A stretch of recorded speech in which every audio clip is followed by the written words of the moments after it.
Okay, it's October 3rd and I'm finally getting around to my September reading wrap up. It was not super productive.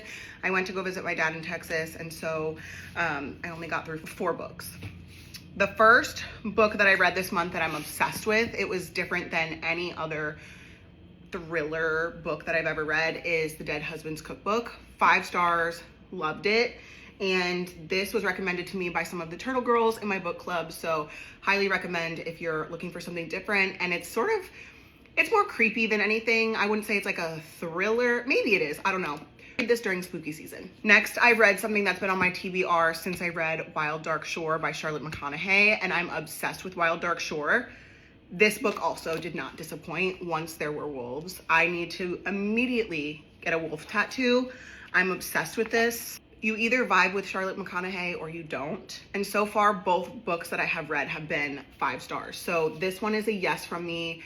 Wild Dark Shore is also a yes from me. They're sort of revolving around nature in some way, and it ties all together at the end so perfectly. It's a chef's kiss from me.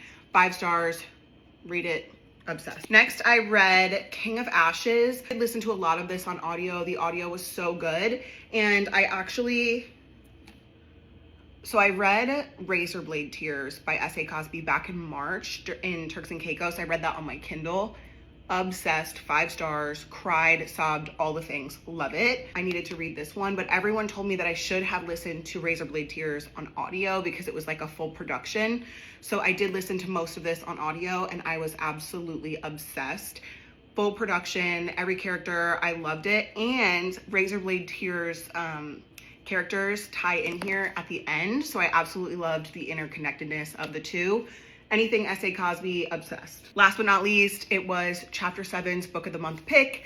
Tell me what you did. There is a podcast element here. I'm obsessed with it. I also think that even though there was a podcast element to this, it was so different than any other thriller I read. And the good news is that Carter Wilson is coming on a book club live with us to discuss this book, so I'm really excited. It was not a quick read by any means. It was over 400 pages, but it will keep you on your toes, so I definitely recommend. I rated it 4 stars. Also, I run an online book club called Chapter 7 Book Club, and you can get tons of bookmarks and Kindle inserts there, so I highly suggest going to check it out. And as always, you guys can follow me on Goodreads, where you can keep up with me and what I'm reading in real time.